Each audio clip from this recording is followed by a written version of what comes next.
Bueno, egunon eta mila esker, etortzeagatik.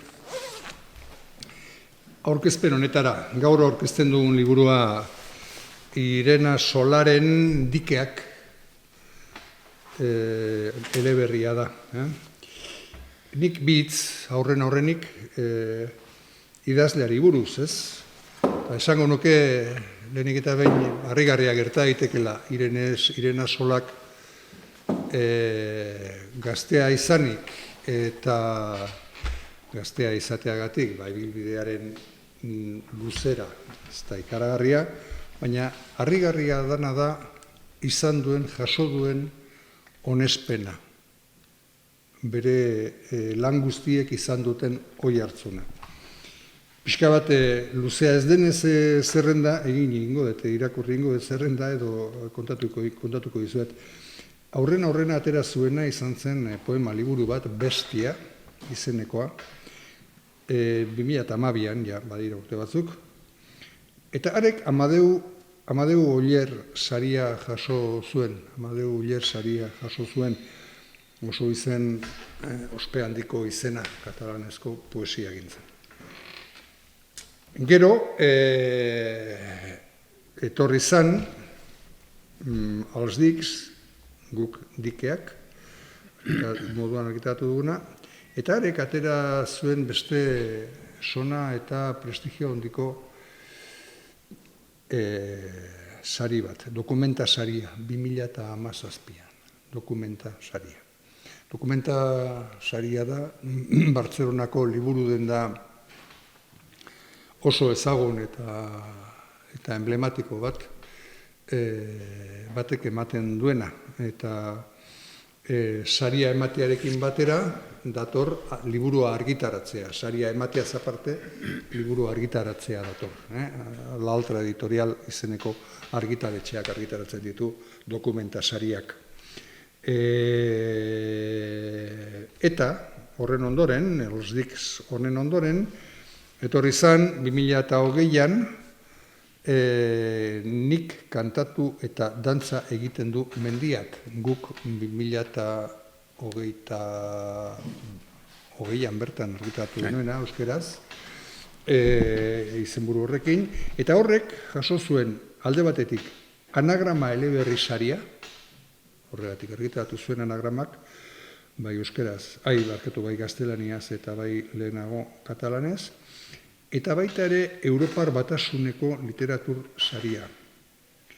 Eta gaztelaniara itzuli zanean, prestigio handiko beste sari bat, Kalamo saria. Kalamo ere beste liburu den da ospe handikoa da, eta sari, oso garrantzitsua.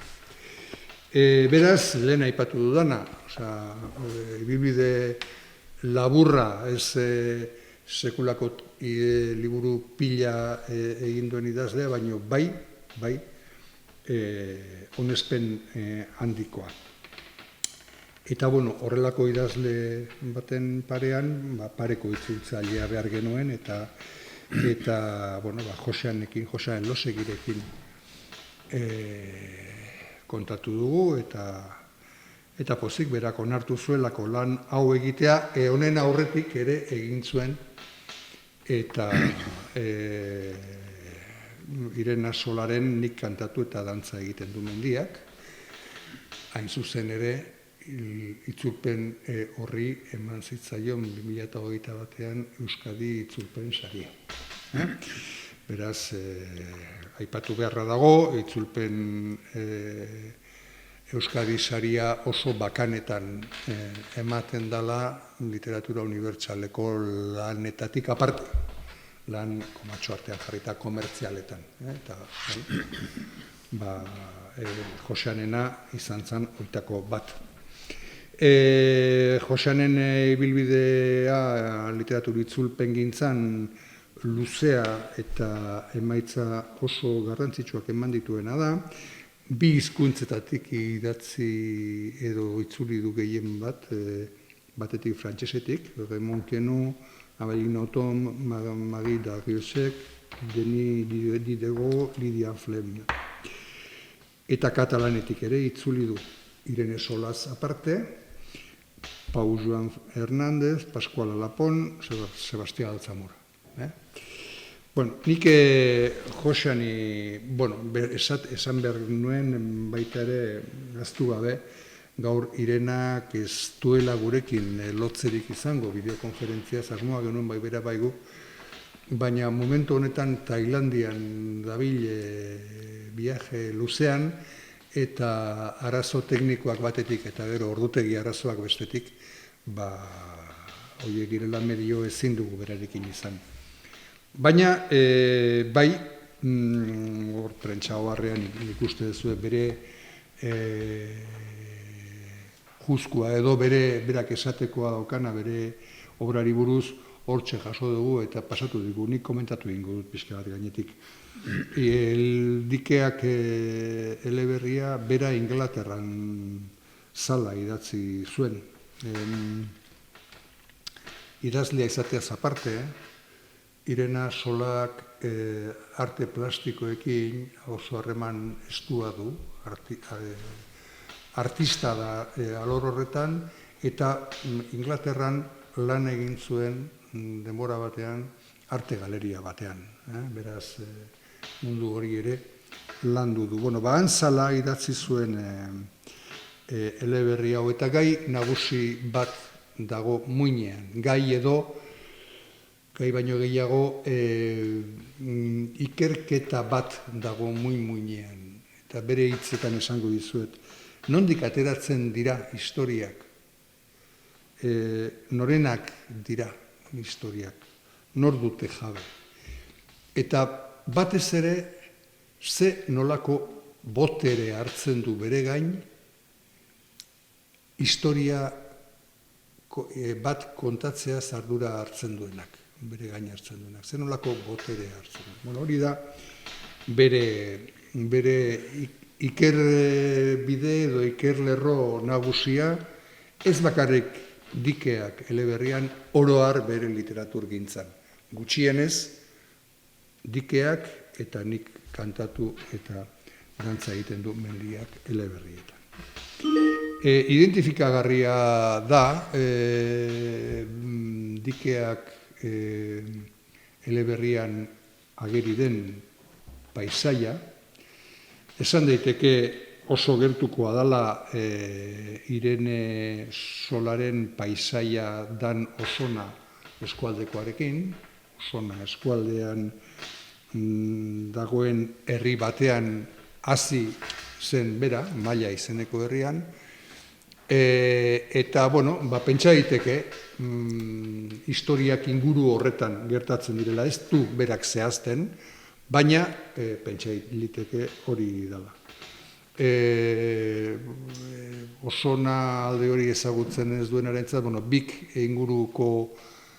inguruko eskualdea da, ez da oraindik Pirineoa, baina gertu dago ja, Prepirenaiko edo esan dezakeguna, eta hori da, bere paisaia. Eta beste azken kontu bat aipatuko dut, Josani hitza pasatu horretik. Eta da, Solaren eleberri gintzan, historia guztietan, pertsonai guztiek, bizidunak eta bizidun ez direnak, denek hartzen dute hitza. Modu batera da bestera. Edo narratzailea mintzo da, edo narratzaileren ahotik mintzo dira, baina danak mintzo dira. Danak. Eta danak mintzo dira ahots propioz. Eta ikuspegi propioa baliatuz mintzo dira. Ez dira gidoilari batek eman dien rol edo paperera mugatzen. Beren bizitza propioa eta mundu ikuspegi propioa dute. Hoiekin denekin josten du Irena Solak eleberri bat. Alegia, historia txikiago ez osatzen diren eleberriak izan ohi dira Irene Solarenak eta dikeak ere, nik esango nuke hala dela. Josean. Bueno, egunon, nik, ez dakit zer esan ja deus gutxi edo erantzik izango dut, neure hitzez. Batez ere, ni itzultzailea naiz eta ez dakit, enaiz bereziki literatura kritikan aditua. Eta orduan, eta gaurko honetan ez dut bereziki nire lanaz hitz egingo. Nik uste dut liburuaz hitz egin behar dugula. Eta liburua zer esan behar dugun, lehenengo kontua, liburu oso ederra da. Liburu ederra da. Lehen aipatu dugu, hau bigarrena da, ez, hau lehenengoa da. Baina bigarrena aurkezten, ez, Irena Solaren zera lanean bigarrena aurkezten, baina lehenengoa da. Eta esan behar dugu berriz ere, nik uste dut hau oso importantea dela, ez da, oso liburu ederra da. Eta orduan, liburu horren aurrean zer gertatu da, itzultzaile oso, ez dakit, oso eroso sentitu dela, ez? Eta, bueno, esan dezagun bide batez, oso ongi pasatu duela, liburu hau itzultzen. Nik uste dut hau oso garrantzitsua dela. Zergatik, uste dudalako, hain zuzen ere, irakurleak ere oso ongi pasatu behar duela liburu hau irakurtzen. Bueno, zer den nire usterako, zer den Irena Solaren lana, zer den, irakurri baldin baduzue, bigarren liburua, konturatuko zarete, hasieran ez dakizuek garbi, ez, nondik nora doan, nora eramango zaituen, ez da, idazleak ez, ez dakizuek garbi. Baina idazleak eraman egiten zaitu. Idazle benetan oso talentu handiko idazlea da, Irena. Eta aldi berean oso erraz agertzen zaiguna. Gauza errazak, eta errazak esaten ditu, gauzak erraz kontatzen ditu. Eta erraztasun hori, nik ez dut uste bat ere erraza denik, ez? Alegia, idazlearen lana ez da horren erraza, baina zeinen erraz, zeinen eroso, eta zeinen ongi sartzen zaizkigun kontuak, ez da? Eta hori indik azpimarratu egingo nuke, Irena Solaren lan honetan ere, azpimarratu egingo nuke. Bueno, dikeak. Bueno, Jorgek adierazi duen bezala, Irena formazioz arte aditua da, artea eta ikasi du, eta horretan zera, eta profesioan ere, bere lanbidean ere, egin ditu arte kontu asko, eta oso aditua eta aritua da aldi berean, ez da. Eta artearen aurrean beti ere kezka, eta bere kezka da historiak nola kontatu, momentu batean. Baina tituloaz hitz egin behar dut, eta hitz egingo dut nola baita edo Irenaren hitzekin. Eta dikeak eta pixka bat edo galdetu iten zioten, eta dikeak eta zergatik zer dira dike horiek edo zer eta tasantzuen. Bueno, modu nahasian eta halako ordenari gabe eta batera, ez? Agertzen edo gertatzen dira gauzak, eta agertzen zaizkigu kontuak, ez? Mundu honetan. Eta dikeak, edo lezoiak nahi baldin bazue, eraikitzen ditugu hizkuntzaren bidez. Historioa nahi dugun bidetik joan dadin. Alegia, guk uholde anabasa horretan, pixka bat bidea egin alizateko, zer baliatzen dugu hizkuntza. Hizkuntza dugu, baliabide, hizkuntza dugu tresna, hor bide egiteko. Eta hizkuntza arduratu da, maisuki arduratu da Irena. Ez? Eta gero esaten du, bueno, bizitzaren badakigu azken finean, bai? Bizitzaren uholdeak lehenago edo geroago gainezka egingo duela. Eta hala da bizitza. Ez? Eta orduan hortaz kezkaturik sortu du Irenak bere mundu hau. Novela honetan badago protagonista argi bat, Ada izeneko neska gaztea, baten batek esan lezake urrutira jo gabe, bueno, hau idazlea bera da.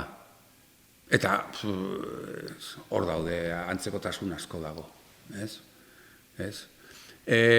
Jorgek gogoraratu dikun bezala, mundua, ada bizi den mundua, pixka bat, edo nolabait esan dezagun, egileak berak, Irenak berak bizi izan duen mundua eta bizi duen mundua da.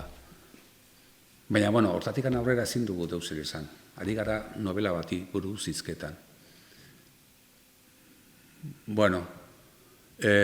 Jorgek adierazi duen bezala, Usona inguru horretan gaude, Kataluniako eskualde batean, bik du hiriburu nolabait esan, eskualde horrek, eta ez gaude beraz, hiri handi baten erdian, gure mundua ez da, hola, bene-benetan hiritarra, gure mundua nahiko larre usaina du, mundu horrek, ez? Eta hor agertzen zaizkigu, mendia alde batetik, arloak beste aldetik, eta noski animaliak. Eta landa mundu batean gaudela esan genezake. Baina bitxia da, kuriosoa da, personaiak, agertzen zaizkigun personaiak, ada bera, buru, oso hurbil sentituko ditugu gure gandik. Ez dira personaia ez fantastikoak eta ez magikoak. Orduan, berriz ere sentituko dugu, oso hurbiletik sentituko dugu agertzen zaigun guztia. Personaiak ez direlako beste mundukoak, dira gure mundukoak. Narratzailea, kasu honetan, Alzeik edo liburu honetan, Dikeak honetan, narratzailea etengabe erakutsiko edizkigu gauzak, narratzaileak. Eta horretarako formula bat erabiliko du, liburu guztian. Behin eta berriro errepikatuko den formula, baina guk besterik gabe, oharkabean edo biziko dugu kontu hori. Ez gara ohartuko, ez gara konturatuko, ustekabean etorri, baina eta ustekabean eta berehala alde egingo digu. Formula hori, katalanez da akestez, akesta ez, akeson, euskaraz ona hemen. Eta etengabe errepikatuko dugun kontua, ona hemen. Eta orduan narratzaileak edo idazleak berak, ona hemen esanez aurkeztuko digu novela honetan mundua. Etzen hori gertatzen, bigarren liburuan. Orduan badago aldea. Istorioak agertzen dira bai, eguneroko istorioak, errealak edo, adarenak, bere inguruko guztienak, familia, lagunak, herrikoak, eta baita ere bere inguruko gauzak eta animalia eta landare eta mendiak eta horiek denek dute hitza. Jorgek ongi adierazi duen bezala. Hori ere gertatzen zen bigarren liburuan. Baina kasu honetan, istorio nagusiaren ari hori ardatza edo ari nagusia beti ere adaren bitartez edo etorriko zaigu. Ada da, zera nagusi. Etzen hori gertatzen lehen izan dudan bezala bigarren liburuan. Idazle honen begia izugarri zorrotza da. Zeinen ongi aurkezten dizkigun personaiak, zeinen ongi aurkezten dizkigun gertatzen zaizkien guztiak. Eta orduan, aurrak bezala, zeinen ongi aurkezten dizkigun bere adinekoak, gazteak, zeinen ongi agertzen zaizkigun edo azaltzen zaizkigun haren bidez pertsona helduak eta baita ere zaharrak. Literatura baliabidez josia agertzen zaigu adaren edo Irenaren kontaera, baina zeinen erraz, berriz ere esan behar dugu, hori delako benetan ezaugarria zeinen erraz, barneratuko ditugun gauza horiek guztiak. Ez? Orduan ez dakit, nik gauza askoz ere gehiago edo konta genezake hontaz, baina nire aldetik esan beharko nuke, eta galderarik ez badago, esan beharko nuke, liburu hau liburu ederra dela, eta gatibatu egingo gaituen liburua dela. Benetan, merezi du. Zakit, besterik edo, galderarik edo baldin bada, bai. Idatzi ditu liburu guztiak idatzi ditu katalanez? Bai, bueno, hizkuntza noski katalana da, ez dut uste nik espainolez esateterako ez diot, ez dakit edo deus edo idatzi duen horrela, bai ordea ingelesez, ingelesa oso ongi menderatzen du, eta ingelesez noski, baina beste mota bateko lanak dira. Ja batez ere bere arte ikasketekin eta lotutako kontuak dira batez ere. Baina literatura nik uste du katalanez. Katalana da, bueno, esminez. Bai.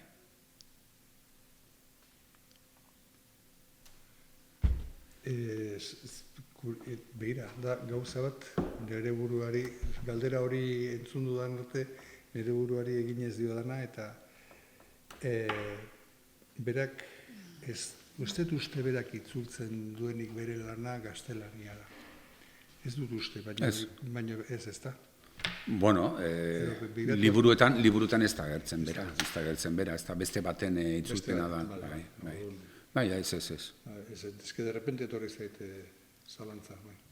Berak bizi du, ezagundu gainera oso ongi ezagutzen duela bere herriko literatura, oso ongi, bai herri literatura eta bai literatura noski izan genezake literatura, bueno, oraingoa eta literatura klasikoa idazle,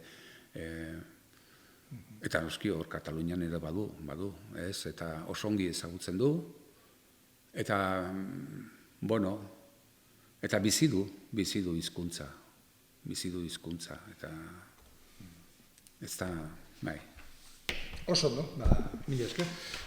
Ederki mila esker ez zuen.